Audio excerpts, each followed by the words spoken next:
Cashews are great at everything. Sauces, desserts, cheese. But will cashews tofu? Leave your predictions in the comments below while I do as we always do on Will It Tofu. Soak our ingredient overnight as our first step. Hello friends and not yet friends, welcome back to Mary's Test Kitchen, where I use the traditional method of making soy tofu on non-traditional ingredients. Can you believe we're 35 episodes in? 35 episodes of rehydrating our beans, nuts, and seeds, blending, and creating forearms of steel and grip strength to challenge any pickle jar around, cooking and coagulating for plant-based curds and whey, to make bouncy, high-protein alternatives to soy tofu, or luxurious cream cheesy choices, one mozzarella-like experience, and many, many soupy shortfalls.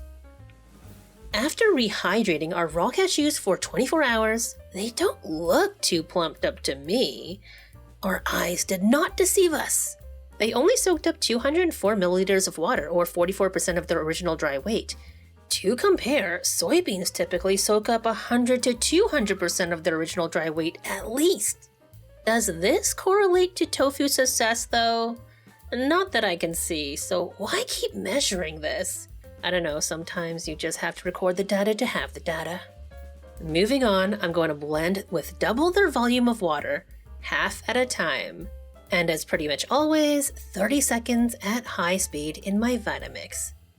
Cashews are a lot softer than most of the ingredients in this series, so 30 seconds is probably overkill, and could make the next step a bit harder than it needs to be. But I try not to change too many variables for these experiments. If this works out, I would come back to this step and refine exactly how long to blend to balance maximum protein extraction with ease of straining, but that's a big if. The first half goes into my trusty nut milk bag. I've been using this brand for years for its durability and affordability, so I've left the link in the description for you in case you need one too.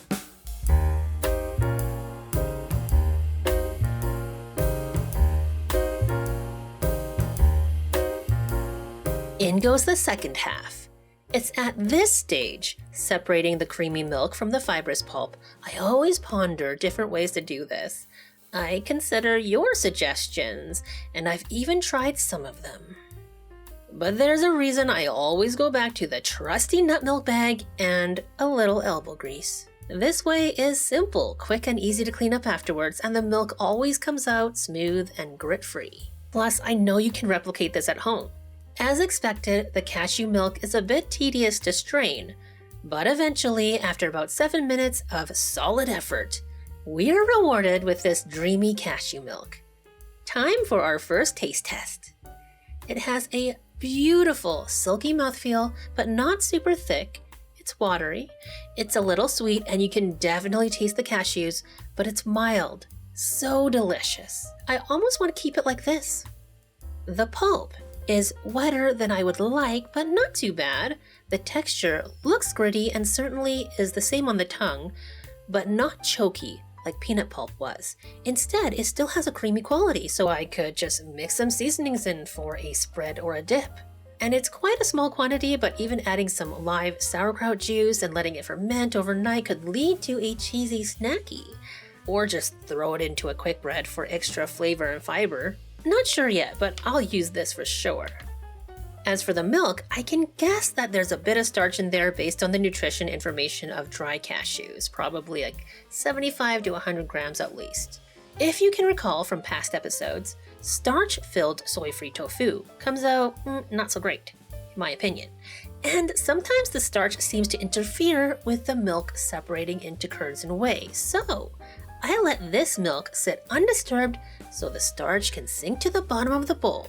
This technique works most of the time, but not all the time. And this time, after an hour of resting, I don't seem to see a distinct starch layer to separate out.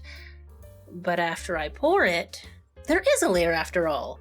Not as much as I would expect, so I think there's still a ton of starch in that milk, but it's time to move on. To separate soy milk into curds and whey, we would use a coagulant, so I'm getting one ready for our cashew milk too. This is the traditional calcium sulfate, aka gypsum, in a half cup of room temperature water. Nigari or magnesium sulfate is the other traditional tofu coagulant, but I prefer this because it's tasteless, and both work in similar ways. If you've watched my video all about tofu coagulants, you know there's others too. I'll link it if you want to catch up, but today, let's stick with tradition and get this raw cashew milk heated up. Armed with my usual laser thermometer and flat-sided spatula, I'll keep track of the temperature while stirring the bottom so nothing sticks and burns.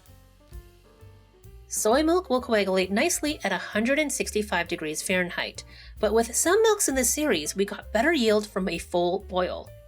And with those, we didn't even have to add a coagulant. Will cashew milk self-coagulate? It doesn't appear to. Instead, the cashew milk has gotten way thicker, probably the result of the starch in the milk gelling. It doesn't bode well for tofu triumph. Still, I will try, nonetheless. I'm stirring this up so the gypsum is nicely suspended in the water before I can pour it in. Stirring very well to make sure it's well distributed. And now, we wait. It'll only take us 15 minutes of resting to find out. Will it give us bouncy curds like soy, fava, pumpkin seeds, and hemp? Or creamy curds like sunflower or pistachio and peanuts? Please give this video a thumbs up if you like these experiments, but now it's time to stop dreaming and face reality. My friends, it appears, at least with this method, cashews do not tofu. There is a little separation when you look closely, but the curds are way too soft and fine and tiny. Remember, we've tried to press similar stuff before, and all we got was a mess and food waste. I will not be wasting this because it's good stuff. It's thick, creamy, and it still has a lovely mild flavor. It's even thicker than it was before, and the gypsum didn't add any flavor to it, so this cashew cream can still be used for all sorts of cooking. I imagine it would be great for making yogurt, but for now, I'm keeping this for my everyday cooking. This is going to be great for pasta alfredo, other creamy sauces, and stick to your ribs soups. Did it turn out how you thought? I mean, I had long thought that cashews were not tofu, and that's why I've resisted your requests. But of course, if you request it enough times, I'm gonna do it, probably. So, as always, leave me your suggestions in the comments below, and bye for now.